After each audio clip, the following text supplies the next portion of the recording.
Buenos dias und herzlich willkommen bei Gate 7, deinem Podcast über Fernweh und Fotografie. In dieser Show geht es um Menschen, für die Reisen mehr ist als Spaß und Erholung. Freue dich auf praktische Tipps und Tricks, wie du tief in fremde Kulturen eintauchst und lerne, deine Abenteuer in bewegenden Bildern festzuhalten, egal mit welcher Kamera. Bist du bereit? Dann los, lass uns abheben mit deinem Gastgeber, Kai Beermann.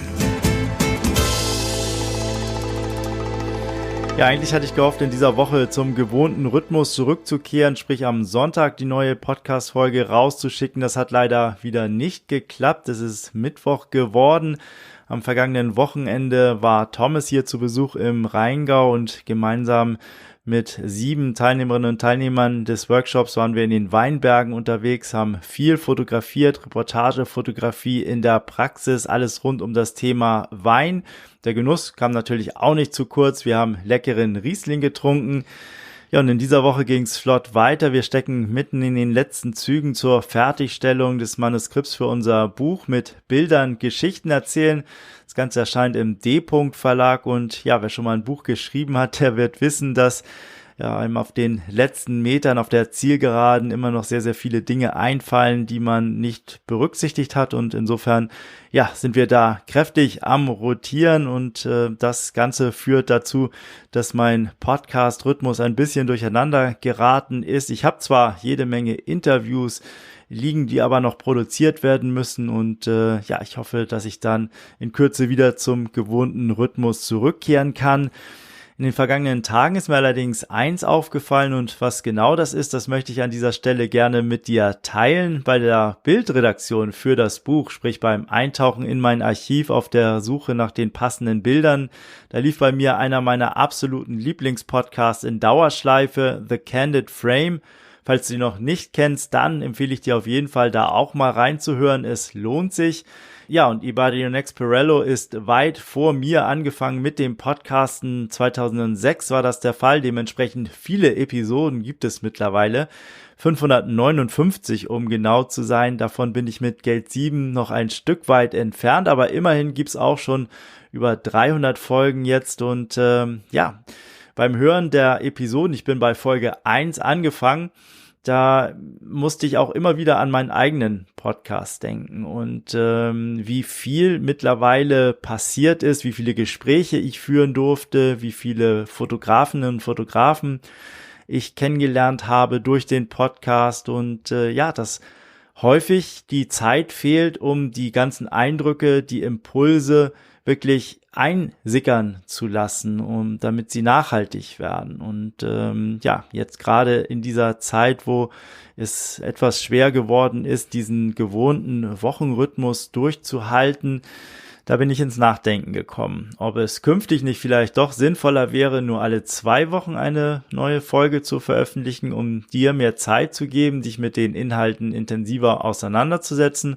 und dann natürlich auch, um dem Gesagten mehr Raum zum Nachhallen einzuräumen. Denn mit jedem Interview, das hinzukommt, rücken die anderen immer weiter in den Hintergrund. Und das führt auch zu einem weiteren Gedanken, und zwar, welche Möglichkeiten es noch gibt, die Inhalte besser aufzubereiten, nämlich über die Interviews hinaus. Im Archiv stecken so viele Geschichten und Tipps, die es meiner Meinung nach wert sind, noch stärker im Gedächtnis zu bleiben. Denn Gate 7, das ist ja ohnehin so, da geht es mehr als um die flüchtige Information, sondern ich möchte dir Inhalte bieten, die Bestand haben und die vor allen Dingen auch zeitlos sind. Aber ja, wie könnte das genau aussehen? Mit Thomas und Falk habe ich das ja schon mal in Ansätzen gemacht, und vor einiger Zeit haben wir über Passagen aus einem Interview mit David Duchemin diskutiert.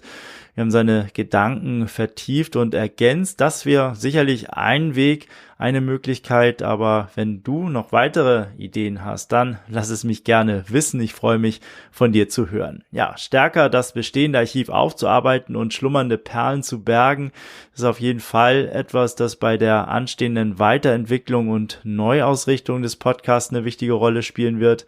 Bis dahin lade ich dich allerdings ein, auch schon mal in das bestehende Archiv einzutauchen, gerade auch wenn du Gate 7 erst kürzlich entdeckt hast, welches ist deine Lieblingsfolge? Das fände ich mal eine spannende Frage und interessiert mich brennend, das von dir zu erfahren. Teil das auch ruhig auf Social Media, zum Beispiel bei Instagram mit dem Hashtag Lieblingsfolge Gate 7. Ja, mal sehen, was dabei alles so rauskommt. In diesem Zusammenhang, ich weiß, dass ich diesen Aufruf schon öfter mal an dich gerichtet habe und vielleicht ist es auch so, dass je öfter ich ihn wiederhole, desto weniger wird er vielleicht auch wahrgenommen. Wie du weißt, mache ich diesen Podcast schon seit über 5 Jahren mit großer Leidenschaft. Aus einer Handvoll von Hörerinnen und Hörern sind mittlerweile einige tausend geworden. Die Zahl an sich ist dabei aber gar nicht das allein Entscheidende. Ich würde die Show auch so weitermachen, wenn sie deutlich niedriger wäre. Dennoch ist es natürlich schön zu wissen, dass dort die Hörerschaft draußen wächst und dass es viele Menschen gibt, die Freude und Spaß an den Inhalten haben. Denn ich investiere doch Woche für Woche sehr, sehr viel Zeit und Ressourcen, um dir spannende Gäste und Themen zu präsentieren. Deswegen, wenn dir Gate 7 ebenso am Herzen liegt wie mir und du dich jeden Sonntag auf eine neue Folge freust, dann würde ich mich unheimlich freuen, wenn du mich auf dem ein oder anderen Weg unterstützt. Dafür gibt es mehrere Möglichkeiten. Zum einen sind das die Bewertungen bei Apple Podcast oder bei Spotify. Wenn du auf einer dieser Plattformen Gate 7 hörst, dann wäre es klasse, wenn du mir dort, falls es nicht schon geschehen ist, eine Bewertung oder Rezension hinterlässt. Das dauert für dich 1-2 Minuten, hilft aber enorm, die Show in den Rankings ein bisschen weiter nach oben zu schieben und damit noch sichtbarer zu machen. Vielleicht gibt es aber darüber hinaus auch in deinem Freundeskreis fotobegeisterte Menschen, die an den Inhalten von Gate 7 Freude hätten. Dann wäre natürlich eine Empfehlung direkt in einem Gespräch oder auch via Social Media fantastisch. Das hilft auch immer, den Podcast zu unterstützen. Darüber hinaus gibt es natürlich auch die Möglichkeit, noch näher an den Podcast heranzurücken und deine Fähigkeiten zudem als Geschichtenerzähler oder Geschichtenerzählerin weiter auszubauen. Wenn du das möchtest, dann werd doch Teil unserer Community bei Abenteuer Reportagefotografie. Das ist der Ort, an dem Thomas Jones und ich dir zeigen, wie du Storytelling gezielt in deiner Fotografie einsetzt. www.abenteuer-reportagefotografie.de. Last but not least gibt es noch eine Amazon-Wunschliste, auf die ich einige Bücher und Bildbände gepackt habe. Es kam immer mal wieder die Frage, wie man Danke sagen kann und ja, deswegen habe ich da diese Liste mal angelegt. Du findest den Link entweder in den Shownotes zu den jeweiligen Episoden in deiner Podcast-App oder unten auf der Webseite www.gate7.de, 7 ausgeschrieben, nicht als Zahl. Herzlichen Dank für deine Unterstützung, in welcher Form auch immer. Ich weiß das sehr zu schätzen. So, jetzt bin ich sehr gespannt, welches deine Lieblingsfolge ist. Mir ist die Auswahl unheimlich schwer gefallen, um ehrlich zu sein, war fast unmöglich. Trotzdem habe ich mir eine Folge rausgepickt und möchte dich jetzt dazu einladen, das Interview mit David Duchemin noch einmal zu hören oder vielleicht auch neu zu entdecken. Für mich passt es perfekt zu den Gedanken, die ich gerade mit dir geteilt habe, denn David steht wie kaum ein anderer dafür, sich intensiv mit Fotografie auseinanderzusetzen. Seine Bücher dringen tief zum Kern vor, warum wir die Kamera überhaupt in die Hand nehmen und aus flüchtigen Momenten bleibende Erinnerungen machen. In diesem Sinne viel Freude beim erneuten Hören oder beim Entdecken meines Gesprächs mit David Duchemin. Buenos dias und herzlich willkommen bei Gate 7, deinem Podcast über Fernweh und Fotografie. In dieser Show geht es um Menschen, für die Reisen mehr ist als Spaß und Erholung. Freue dich auf praktische Tipps und Tricks, wie du tief in fremde Kulturen eintauchst und lerne, deine Abenteuer in bewegenden Bildern festzuhalten, egal mit welcher Kamera. Bist du bereit? Dann los, lass uns abheben mit deinem Gastgeber, Kai Beermann. Hallo und herzlich willkommen zu einer weiteren Episode des Gate 7 Podcast. Wenn du diesen Podcast hörst, dann nehme ich mal an, ist Technik in der Fotografie nicht das ganz große Thema für dich, sondern dein Fokus liegt eher auf der Kreativität. Und ja, wenn das so ist, dann ist die Chance auch groß, dass du den Namen meines heutigen Gastes schon einmal gehört hast. Es ist David Duchemin. David ist humanitärer Fotograf, arbeitet für NGOs und verschiedene Hilfsprojekte, ist Weltreisender, Workshopleiter, Podcaster und Autor zahlreicher Fotoratgeber. David lässt sich also kaum in eine Schublade pressen. Er ist ein kreativer Freigeist mit der Kamera und vor seiner mittlerweile über 30-jährigen Karriere als Fotograf stand er sogar mal als Komiker auf der Bühne. Davids Bücher begleiten mich schon eine ganze Weile auf meinem Weg in der Fotografie und was ich ganz besonders an ihm schätze, ist, dass er auch jemand ist, für den die Kamera nur ein Werkzeug ist, das es zu beherrschen gilt. Entscheidend für ein gutes Foto ist die Technik seiner Ansicht nach aber nicht. Für ihn kommt es auf das Auge und das Gespür des Fotografen an. Er sagt: Everyone wants images that are perfectly sharp. We've become so obsessed with it that we are getting images that are more perfect but less poetic. Wie also kommt die Poesie, wie kommt das Gefühl in ein Bild? Das ist die Frage, die wir in diesem Interview unter anderem behandeln, und es ist auch die Frage, die im Zentrum von Davids neuem Buch steht: Das Herz der Fotografie, Fragen und Ideen für ausdrucksstärkere Bilder. So der Titel, erschienen ist das Ganze im D-Punkt Verlag. Ja, ein ganz tolles Buch, und wie der Untertitel schon suggeriert, es geht um Fragen und weniger um fertige Antworten, denn nur wer sich die richtigen Fragen stellt, kann auch zu den richtigen Antworten gelangen.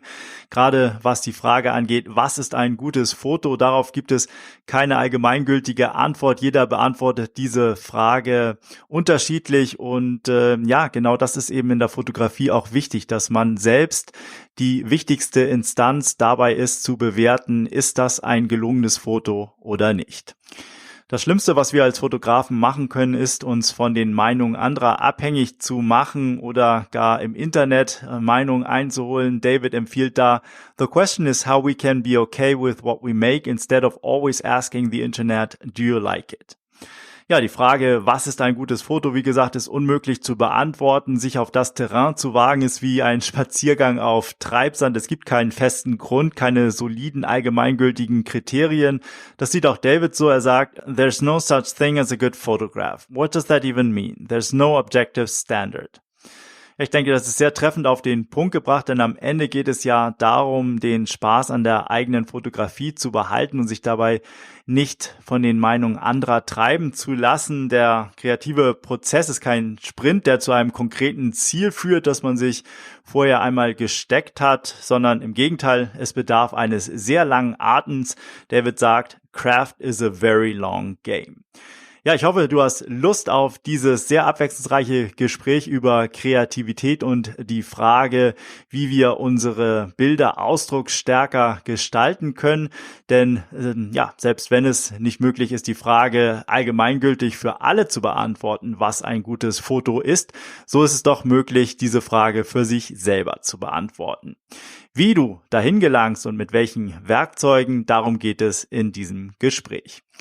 Das Interview mit David habe ich auf Englisch geführt, und ich habe ja auch in der Vergangenheit hier und da schon mal englischsprachige Interviewgäste gehabt. Das bietet den Vorteil, dass ich dadurch die thematische Bandbreite etwas erhöhen kann und auch internationale Gäste einladen kann. Schreib mir gerne mal, wie du das findest und ob du dieses Format gerne öfter hättest. Ja, apropos Englisch, ich habe ja vor einigen Jahren auch mal mit einem englischsprachigen Fotografie-Blog begonnen. The Art of Creative Photography heißt der. Ihn gibt es immer noch. Darauf zu finden sind über 400 Interviews mit internationalen Fotografen aus allen Genres, Porträt, Reportage, Street, alles, was man sich vorstellen kann, ist dort zu finden. Eine große Ressource an Inspiration. Also schau da gerne auch mal vorbei. Den Link findest du in den Shownotes zu dieser Episode auf www.gate7.de, 7 ausgeschrieben, nicht als Zahl. Dort zu finden wie immer auch die Shownotes zu dieser Episode mit ein paar zusätzlichen Informationen über David. So hat David zum Beispiel auch einen wunderbaren Podcast, A Beautiful Anarchy heißt der, kann ich sehr empfehlen, da mal reinzuhören. Ja, und wenn du heute zum ersten Mal Gate 7 hörst und dir der Podcast gefällt, dann würde ich mich natürlich auch sehr darüber freuen, wenn du ihn abonnieren würdest. Du findest Gate 7 auf allen großen Podcast-Plattformen, Spotify, Google Podcast, Apple Podcast.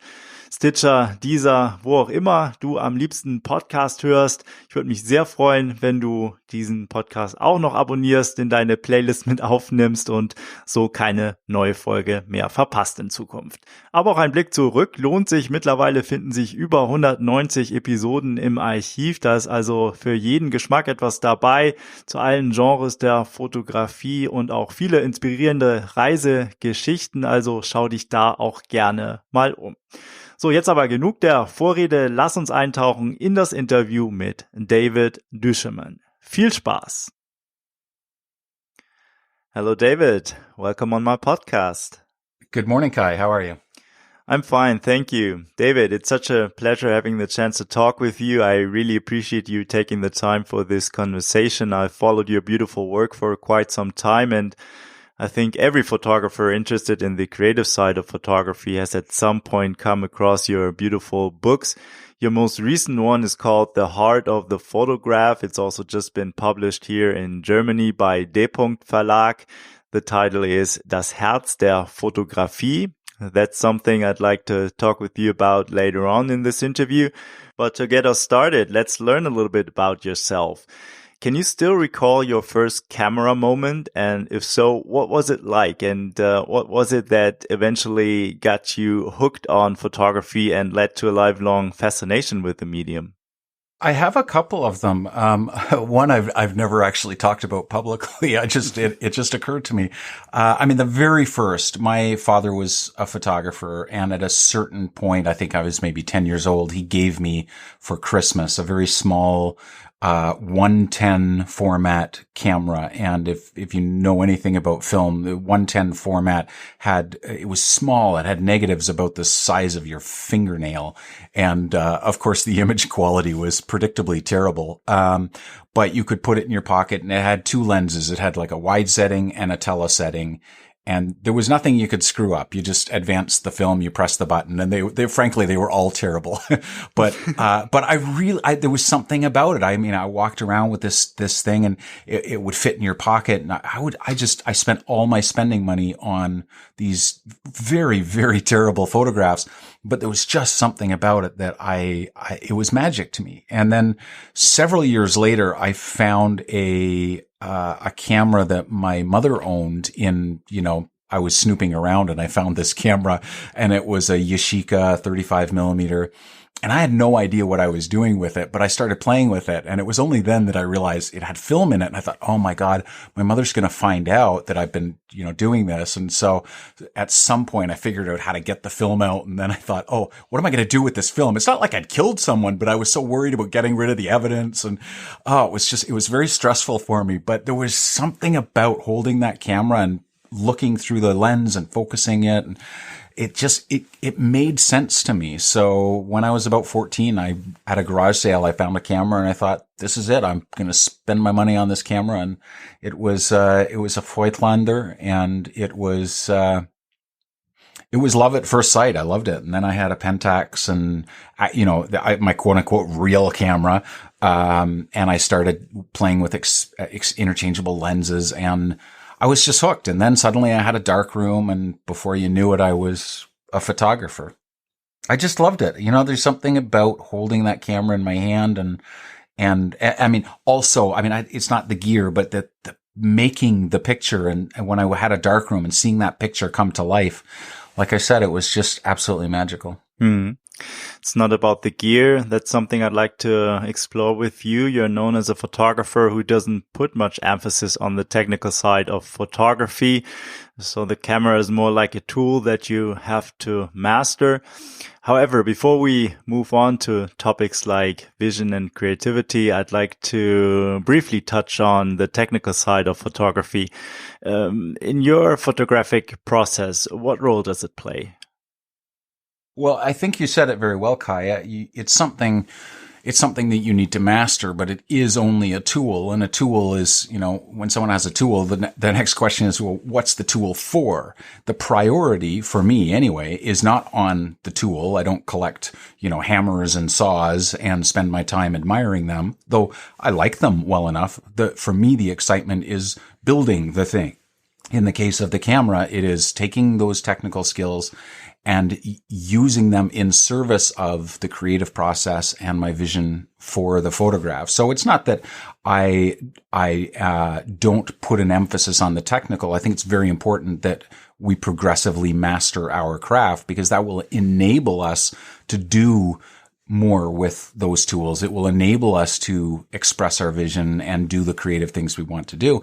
It's just that they're not the point. The point, to at least to the way that I do photography, is the photographs themselves and the creative process. And so I think it's very important that photographers learn their craft, but as quickly as possible, stop asking, how do I make the quote unquote correct decisions? How do I make the most creative decisions?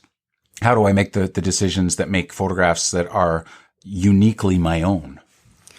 In doing my research for this conversation, I came across a metaphor that you used to describe the relation between the technical and creative side of photography. There you said that mastering photography is like learning a language, the technical aspects being structure, grammar, and words. And the creative side is all about applying these formal rules in a way that produces beautiful and meaningful sentences that then again convey feelings, experiences, and emotion. That's a wonderful way of looking at it. Could you please expand a little bit on that metaphor? Sure. I love that metaphor, and I think it works for me especially because, right now you and I are speaking, and I'm not thinking ahead and thinking, oh, okay, what words am I going to use? And should I put an adjective in there, or should I use a noun or a verb? And I'm not thinking about any of that. I have, over time, mastered the language to the point where now you and I can speak and we can improvise, and we can be spontaneous, and we can express emotion and all the ideas that we want. And I think when you first get a camera, we long for that kind of ability to improvise, and for it to be, a lot of photographers talk about it being intuitive. But you have to learn that intuition. You have to get to a point where you're so comfortable with your tools, and this is where technique is important, so that you can not set them aside, but so that you're not thinking of them consciously. You're not thinking, oh, what word am I going to use next? You just pick up the camera, and the creative process becomes more, as I said, more intuitive. But it's learning to get there and use the language, to go back to this metaphor, how do you write poetry? Well, there's a lot involved. And while you're reading the poem, you can't imagine that, that the poet was sitting there asking himself all kinds of questions, and being really cerebral about it. It just flows. But the poet had to spend a lot of time well ahead of that learning his craft. So, this to not to blatantly advertise my book, but this is the direction it all headed in. Was I know photographers want to be intuitive. They want to be in what Sergio Lorraine, a Chilean photographer, called this state of grace, where everything just flows. But that doesn't come naturally. I don't know any photographer that is just born with that. And so this book was an effort to help photographers ask better questions that would get them more quickly to that quote unquote state of grace, or that intuitive stage where they could pick up their camera and begin focusing more on the creative. In the subtitle of your book, it says 100 questions for making stronger and more expressive photographs. There it is, the word questions. We as photographers and humans in general often tend to look for the answers and shortcuts and forget that it takes good questions to get to good answers. And that strikes me as a very important point. How can we train ourselves to ask better questions that then eventually will lead to better photographs? Well, I think we already ask questions. It's just that we're not maybe asking the strongest questions. So, for example, every time I do a public presentation and I show my work and I talk about my process, and someone who's probably newer in photography and needs to answer for themselves some of these technical questions, someone will always say, well, what lens did you use? Or what was your aperture? Or what camera did you use? And I've given up on trying to, find creative ways to, I listen and I know what they're actually trying to say, though they don't know it yet.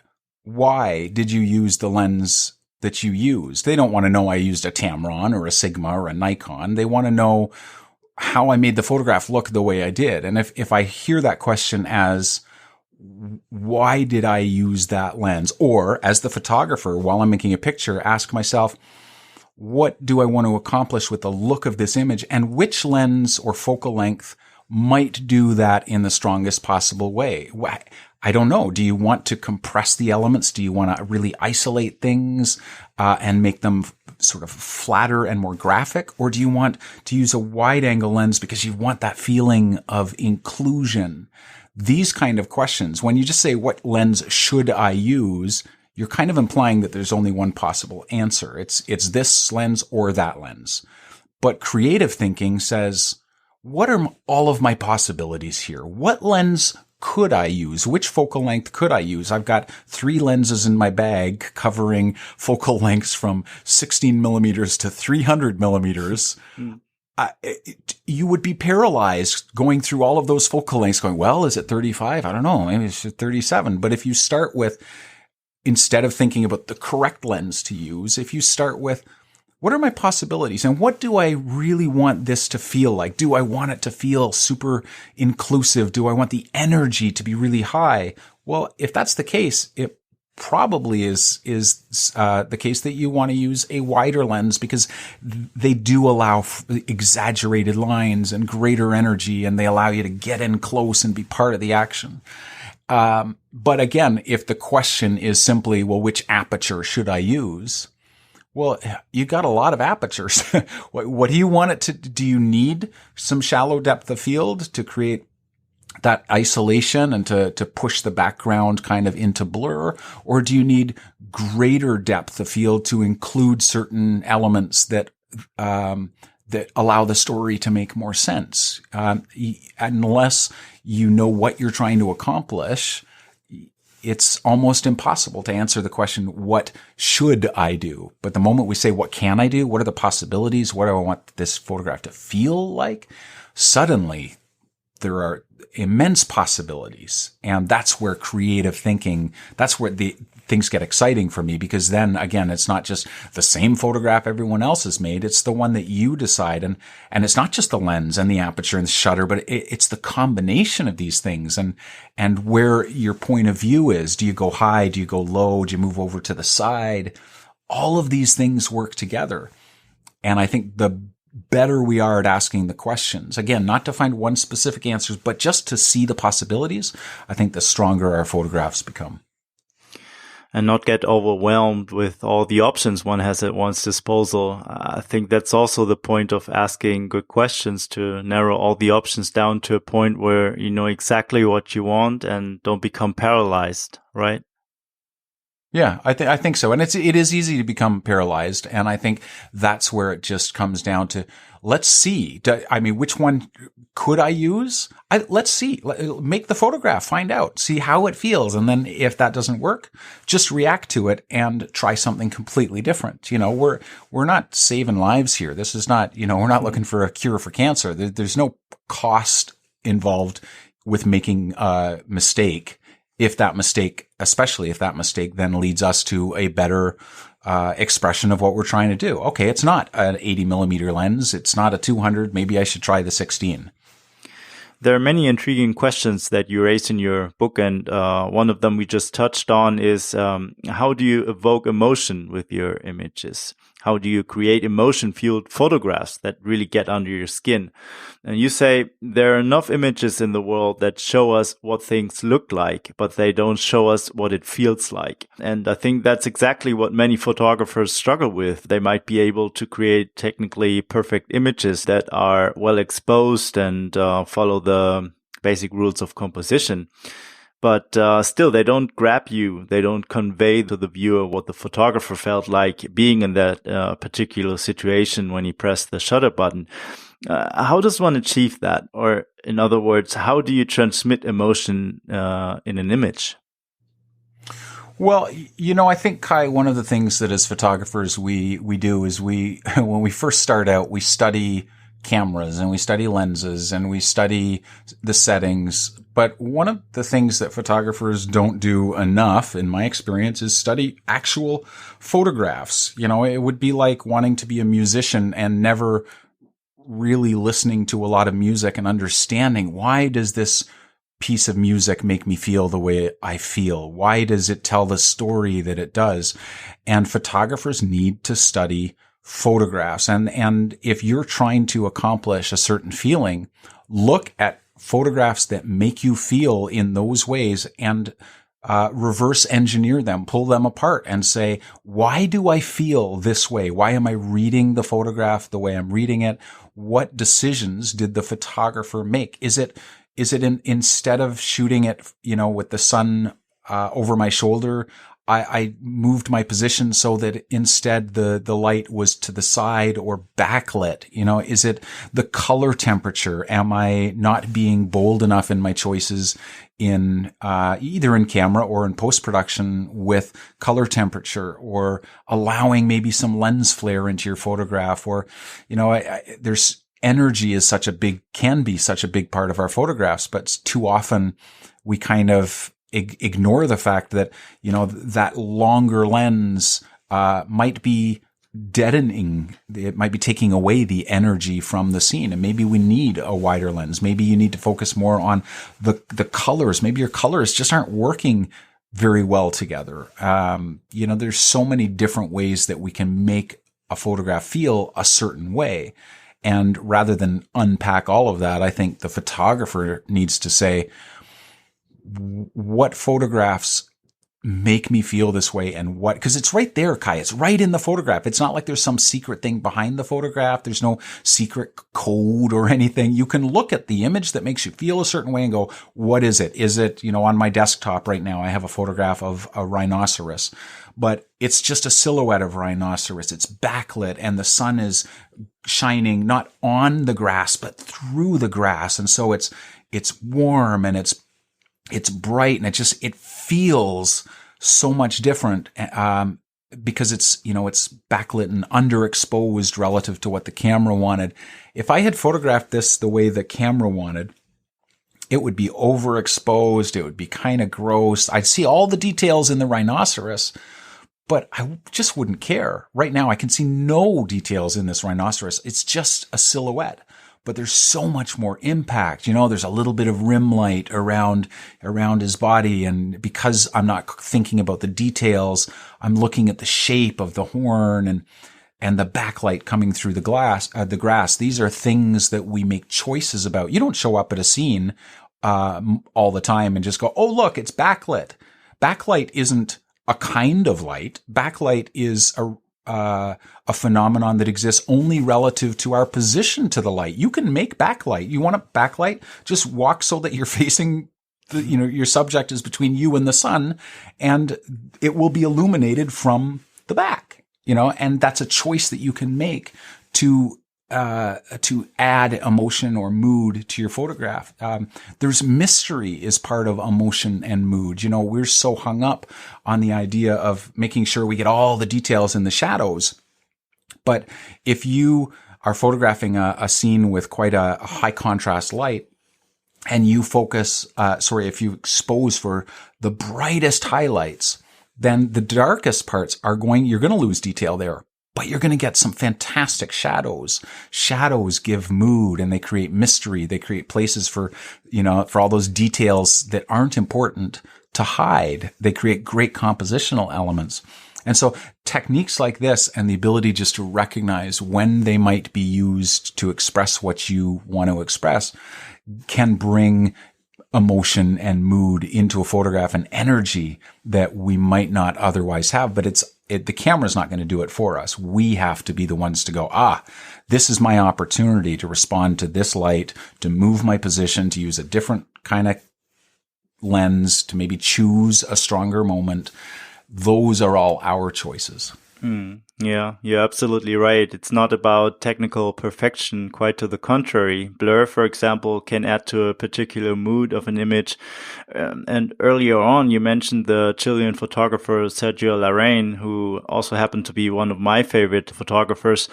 When you look at his images, for example, you notice that so often the focus is off, there's grain, they are blurry, but yet they are so dense and full of life and emotion. You don't get all that by only focusing on technical perfection. Oh, everyone wants images that are tack sharp. And I think we've become so obsessed with it that we're getting images that are more perfect, but less poetic. And I very often shoot at 1/15th of a second, 1/8 of a second, trying my hardest to get that blur, the hand moving or, because that's one of the ways that we feel something about the photograph. Yes, we know someone is moving. You can freeze the action, and sometimes that's exactly what you need.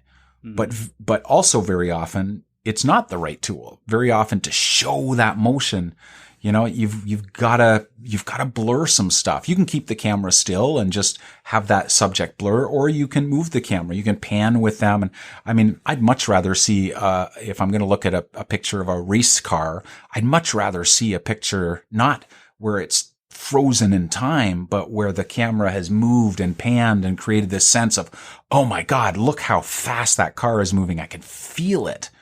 We are primarily emotional beings. Our reactions to photographs are primarily emotional. They are not this sort of rational. It's only the photographers that are looking at the images and going, now, I don't know. Is that tack sharp? I mean, do I see a little chromatic aberration there? I mean, we're so hung up on it that it might be preventing us from actually recognizing the opportunity for the poetic rather than the perfect. You said discovering all the tools that are out there, it helps to look at good photographs and to reverse engineer the photographs, to try to find out what is it that speaks to you. Do you recommend looking at pictures on social media, for example, on Instagram, find photographers that you like, or more to put more focus on famous photographers and looking at books? What would you recommend? I would recommend all of those things, but with the caveat that when we are on social media, we are generally not studying things. We have been trained to look and to scroll and to move on, and we often are not just looking at one image, we're looking at 30 or 40, and so it's very quickly forgettable. So I think Instagram is a great place to discover new photography. Mm-hmm.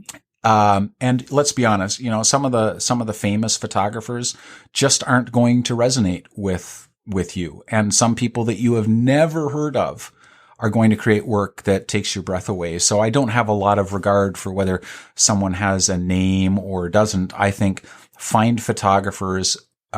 What's important is that the photographers that you study have a certain diversity to them. It can't all be the same thing that you're already making, so that you can look at the photograph and say, see, I'm doing okay. My stuff is, you need to be looking at stuff made from different photographers from different places. I live in Canada, but in this part of the world, the focus is very often on North American, or very specifically American photographers. And there are Japanese photographers that have so much to teach us. There are African photographers and Australian photographers and European photographers. And,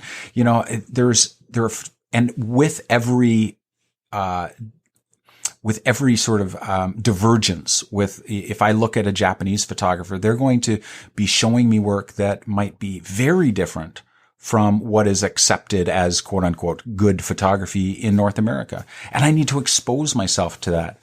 But I prefer, if I'm going to study photographs, I prefer to buy a book and invest the time and the money and put it on my coffee table and look at one image at a time and really study it. Not just looking at photographs doesn't help us. Studying them, really soaking it in and saying, what do I love about this? What does this image feel like to me? And how could I maybe use that in my own photography? Not how can I copy it, but, for example, I learned a lot from Sebastião Salgado. I looked at his work and his use of wide angle lens and backlight. And there's a lot of, I never ever tried to consciously copy Sebastião Salgado, but I have often thought, you know what? There is something in this photograph that I don't see in my own photograph. How can I learn that tool or that device or that technique and incorporate it into my own style of photography? And I think that is so valuable. All of these magazines that we buy, they're half full of advertisements and they all promise the latest lens to unlock your creativity and whatever nonsense they're trying to use to sell their stuff. One of the best things that you can do is just spend the money instead on books of photography, learn the history of the craft, learn what others have done before you and what they've done well and what maybe, is overdone, and learn what you love. You would do that if you were learning to be a chef. You wouldn't disregard the history of cooking. You wouldn't not try recipes from other people and see what you like and what you don't, and then innovate from that. You would learn that as part of it. You would learn the fundamentals. You wouldn't just keep buying newer and sharper knives. Great. Yeah, exactly. It's, like you said, it's studying the photographs, not copying a particular style, but to find out the tools that the photographers used and take the tools that resonate with you and stack them up in your own toolbox and then apply them in a different way and give it your own vision. And then, out of that, you create something new and you're not just copying someone else's work. Mm-hmm. Yeah, you just said stack them up in your toolbox, and I think that's a really good way of looking at it. I think it's one thing to learn how to use backlight the way that you like to use it. It's another thing to learn how to use your aperture and a slower shutter to capture some motion or to play with perspective, and change in your point of view or your POV. But to do those things together and combine them in new ways, and to incorporate that into your composition and your storytelling, when you combine them, when you, as you said, stack them, it's the layers that stacking creates that can be all your own. You're not going to discover a new aperture. There's no new apertures out there. The shutter speeds, you're not going to be like, oh, he's the guy that invented, f 17.6. Oh yeah, I remember that guy. No, the tools you're not going to discover anything new, but the combinations and how you use them, I love that way of putting it, stack them, is really, I think that's where innovation will come. That's where you will find your own voice. Yeah, well, going back to the metaphor of photography being a language, like we all use the same words, but we don't use them in the same order, and we all put them together differently, and out of that, that's where the poetry and the beauty comes from. Absolutely, and some of the best poetry isn't correct. I mean, there's an American poet called E. Cummings, and his poetry is not. I mean, my English teacher from grade 7 would have a seizure if I wrote like that. I mean, I had to learn the more conventional ways of being understood with this language. But eventually, if I want to write the kind of poetry that E. Cummings did, I need to stop thinking in terms of the rules and how should I use my nouns and my verbs. And I need to start thinking, how can I use these? And also use rhythm in ways that maybe I was never taught. Again, it's these stacking, these layers that can create something that's much more powerful than the latest technique you're going to learn in the magazines. And taking the time to really dive deep into a picture, like with the social media nowadays, it's also fleeting. You just rush through your Instagram feed and give a like here and there, but then stop when you discover that you hit a like or gave a like to a photo, and then ask yourself the question, why did I do that? Because very often it's out of an impulse. You see something and you're not really aware of why you liked the photo, but then I think that's when you have to go back and ask yourself these questions, and then you get the answers that really will help you to develop your own photography. I think so. I think, social media exists for different people for different reasons. And some people, I will click like on a photograph, not because I'm saying, hey, I really like this photograph necessarily. It might actually be a pretty crap photograph of someone just doing something, but I'm saying, I want you to know I saw this and I was thinking about you. It doesn't, so when we look at our likes, I mean, this is why social media can be so damaging, is you look at your own likes and you think, well, shoot, I only got 50 likes. And you look at someone else who's, got 1 million followers and you're like, and they got like 300,000 likes on that crappy photograph. Well, those likes were not necessarily saying this is a good photograph. We don't know what they're saying. And so when we allow our experience of social media to be the gauge of our own talent or the reception or relevance of our work, we're using numbers to signify something when they're actually completely meaningless, or maybe they're not meaningless, but we don't have the tools to decipher them, and on top of that, there's the algorithm. It may be that only 50 people saw that photograph. And then 50 people liked it. Hey, that's 100%. I mean, you're doing it, but you would never know that because we don't get to know that information.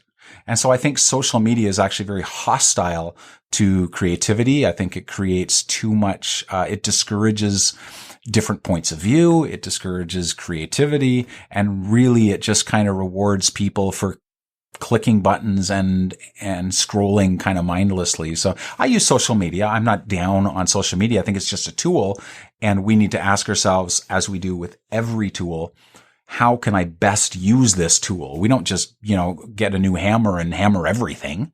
There's a place and a time for hammering. It's when you got to pound a nail in. Otherwise, there's other tools for things, and social media, I don't think, is the best tool for actually studying thoughtfully and slowly the craft that we all love so much. Looking at someone else's images is one thing, looking at your own another. I think that going through your archive from time to time can be hugely beneficial. Do you think that the same strategies and tactics apply evaluating your own work and looking at your own images than looking at someone else's? I do, actually. I think that once you learn what you love about this craft and what you're trying to accomplish, you can look at any photograph and ask yourself, how does this make me feel? What was the artist trying to accomplish? How did they do that? The difficulty and the benefit, it's a two-sided coin, is that when it's our own photograph, we sometimes read it in a way that other people won't, because we bring all of what we were trying to accomplish, but maybe didn't quite get, but we were really trying and we worked really hard on it. And so the image means more to us than what it actually is as a two-dimensional graphic, presentation. But we can also look at an image that we've made and understand what we were trying to accomplish in a way that we wouldn't with another person's work. I think that when it comes to our own work, the thing that is most difficult is accepting that it is ours, and instead of saying, well, is it good? I should maybe get 100 people to look at it and tell me if it's good, because I don't know if it's good. That's one of the points of this book, The Heart of the Photograph, is that there's no such thing on a certain level. There's no such thing as a good photograph. What does that even mean? There is no objective standard. Is it sharp? Is it in focus? Is it quote unquote well exposed? Well, even those, I'm not sure what all of those necessarily have to do with my emotional response to a photograph or my ability to express something through a photograph. There are many photographs through history that are iconic, that were instrumental in social change and, are genuinely art. And they're not necessarily sharp. They're not necessarily perfectly exposed. My God, some of the highlights might be blown out. I mean, if you took some of these photographs from history and you scanned them into Photoshop and looked at the histogram, you'd be like, oh my God, what was he thinking? There's no detail in the shadows. There's no detail in the highlights. I can't respect this guy anymore. When it comes to looking at your own images and recognizing your own voice, I think the question is not, is this good? The question is it really truly mine? And am I evolving in my ability to make these kinds of images? Because if you're looking at it right now and your biggest hope is that this is the best photograph ever, you know what? In a year from now, you're going to look at it and go, it was all right. But I've learned so much since then. I've become a different person. I'm trying to express things, in stronger ways. So that image, really, the big question for me is it mine? I don't care if other people like it. Do I look at it and go, yes, that does what I was trying to do? And then can I learn from it? Is there something I would change? Is there something that maybe I'm a little sloppy here? Maybe I cut off the bottom of the guy's foot at the bottom of the frame. Maybe I need to pay a little more attention to, the question is, how can we be okay with what we make instead of always asking, the internet, do you like it?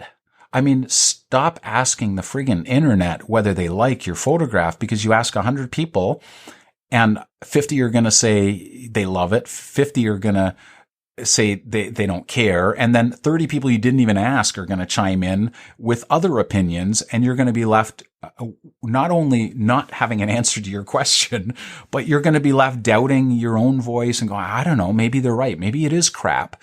I can put out a photograph that I love and people go, doesn't do anything for me. You know what? That's fine. You're not my audience. If you don't love the book that I just put out, that's okay. Maybe there's something in your feedback that I can learn and use for the next book, but I can't exactly rewrite it. It's out. But I can recognize that, okay, this book just wasn't for you. You were not the audience for this book. And it's the same thing with our photographs and anything that we do that's creative. The fact is the whole world isn't going to love it. And if they do, there's probably something wrong with it. If everyone loves it, it's probably just safe and homogenous and boring. I'm okay with the fact that not everyone's going to like it. And again, this is one of the problems with social media is we think the good photographs, the best stuff we can create, is the stuff that's going to get the most amount of likes. And that is not only untrue, but I think that expectation is damaging to us as photographers, because then we're trying to create what everyone else wants. Figure out what you want.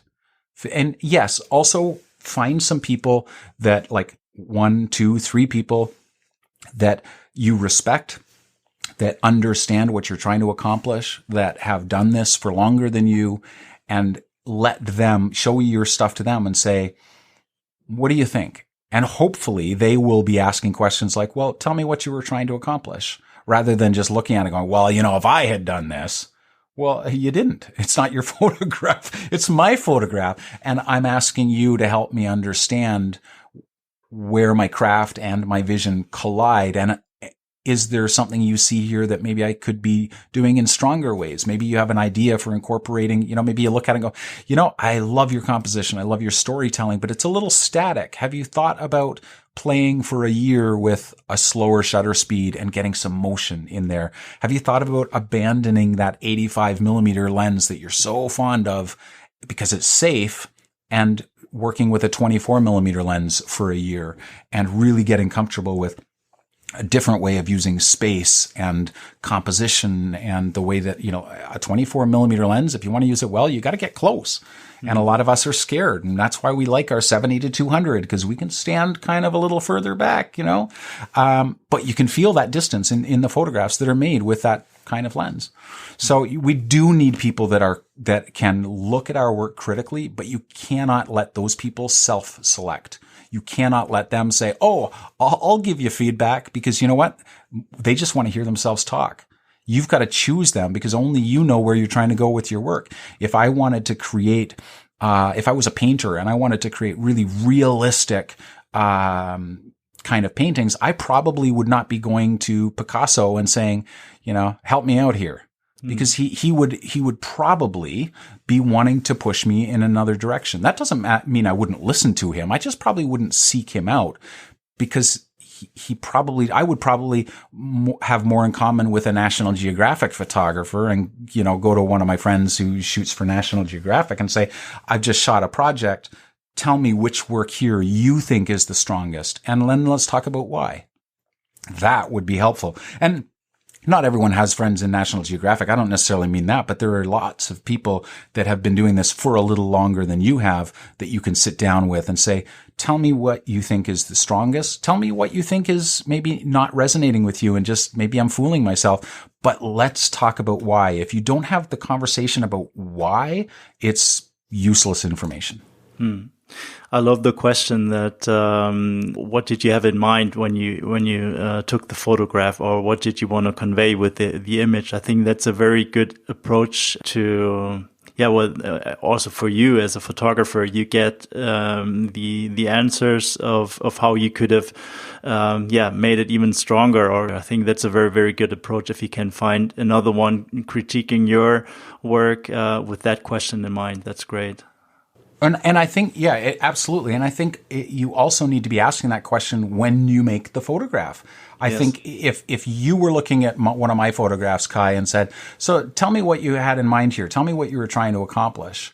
And I said, actually, I have no idea.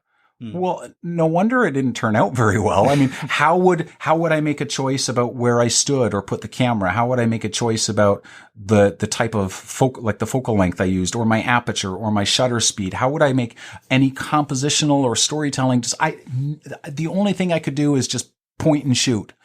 Right. And then you wonder why it didn't turn out. It's like looking at a poem or a painting and saying, well, what were you trying to accomplish? I don't know. I was just, I just put words down. The words just kept coming out, and okay. But maybe there's a hint in that response as to why it doesn't make any sense, as to why it's not particularly emotional, because you made no choices. And ultimately, this whole book is just my imperfect attempt at getting photographers to answer that one question. What are you trying to accomplish? And then how, using the tools that you've already learned, how can you use all of that in the most creative way to accomplish that thing? And hopefully, as you grow as a photographer, I've been doing this for 35 years, almost 30, anyway, over 30 years. And I feel like I'm only now beginning to really get it. I feel like now I'm kind of like, all right, now those layers in my visual toolbox, that stack has really gelled, and I'm comfortable going, no, you know what? This isn't part of right now, this isn't part of my, I don't do strobe photography. You're not going to look through my images and go, wow, he's really good with flash. It's just not what I do. It's not what I've learned it and I understand it, and it taught me a lot about light. But at a certain point I went, no, it's just not for me. It's mostly, if I could just have, my Fuji or my Leica with a 24 millimeter-ish lens, I'd be happy. And if you told me I could only photograph in black and white, much as I loved color, I'd be like, all right, I can do that. And some people would be like, no way, I can't do anything unless it's a full color 300 millimeter lens, medium. Great. That's your choice. But after 30 years now, I'm finally comfortable with it and going, okay, you know what? Now it's getting to that Sergio Lorraine state of grace where it is finally, after so long, becoming a little bit more intuitive, Its craft is a very long game. It's a long game, and often finding your own photographic voice, finding your vision, your own unique style, developing it is compared to a journey. The journey has many, many stops along the way. You can look back on a more than 30-year-long career. What are the milestones along the way for you that you can identify that have raised your craft to the next level? Yeah, that's a great question. For a long time, I didn't know what I wanted. I was learning to use tools, but I didn't know what I wanted to use those tools for. And it was only when I had been a photographer for maybe 15 years. I don't mean professionally. I just mean since I really started learning to make photographs. It was 15 years before I went to Haiti. And I remember putting my camera to my face and maybe making a couple dozen images and going, this is what I want to do with my photography. I've spent 15 years learning my tools to this point. Now I understand what I want to do. I wanted to tell stories. I wanted to be a humanitarian photographer, and I wanted to photograph cultures that were different than my own and places that were different than my own. And so that was a huge awakening to me. That was the sudden realization of, okay, right now I know I've learned some of my craft, but it has been incomplete because I haven't had any kind of vision for it. I've just been picking up my camera and kind of playing with settings and hope something, I was just trying to make images that didn't suck. I was just trying to make some images that just were not that sucky.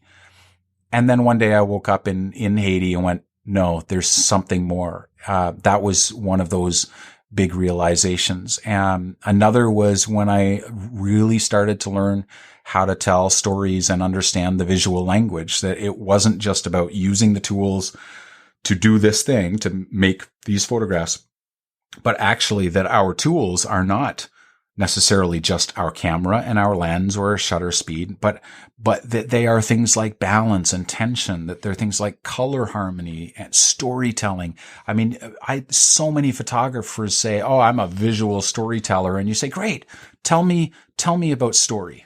Tell me why this photograph has story. What makes it a story? And what makes it a compelling story? And they'll look at you like you just licked their sensor. I mean, they just have no idea what it actually means to tell a story. And if you want to tell stories, you have to understand the basic elements of story, and you have to understand conflict and contrast and point of view and the role of point of view in a photograph to bring the viewer into it as one of the characters. You have to understand character and setting and how they relate and relationship of elements and all of this stuff that I had no clue about for years. And I woke up and went, you know what? This is just like the example I used earlier on with you. I've been learning to play a guitar, but I have no idea how to make a great song. I don't know anything about it. I just know the guitar, and I know certain key chords go well together, and I know how to tune it. And it sure is clean. But, I didn't know much more than that. And I woke up to this realization that, like everyone will at some point, that our craft is a journey. And I had not arrived on this journey. I had only taken, the natural progression of steps, and there was so much more for me to learn. And so, my encouragement to those that are listening is, a lot of the things I just said, like in the last 3 minutes, you're probably going, what the hell is he talking about? Maybe that information just isn't, you're just not ready for it. But at a certain point, you're going to want more. You will master sharpness and exposing for different kinds of light, and your compositions will be, you'll move on past the rule of thirds, and then you'll go, okay, what am I trying to do here? And to your delight, you will find out that there are so many more new things to learn. This isn't about, you get to a place of, being a master photographer. You just will progressively, I hope, keep learning these things, because when you get to that point, and I keep coming back to this idea of this state of grace where it's intuitive, you're serving something bigger. It's not about the camera. Someone could put any camera in my hand at this point, and I'm finally, after 30 years, at a point where I'm like, I don't even care what it is. I will make the photograph that I want with this thing. It could be a crappy old Konica 35 millimeter. It could be anything, because at the end of the day, it doesn't matter whether it's got 100 buttons or 3. If you know how to use your shutter, your aperture, and focus it, the rest is all in your head. It's not on the camera body. Yeah.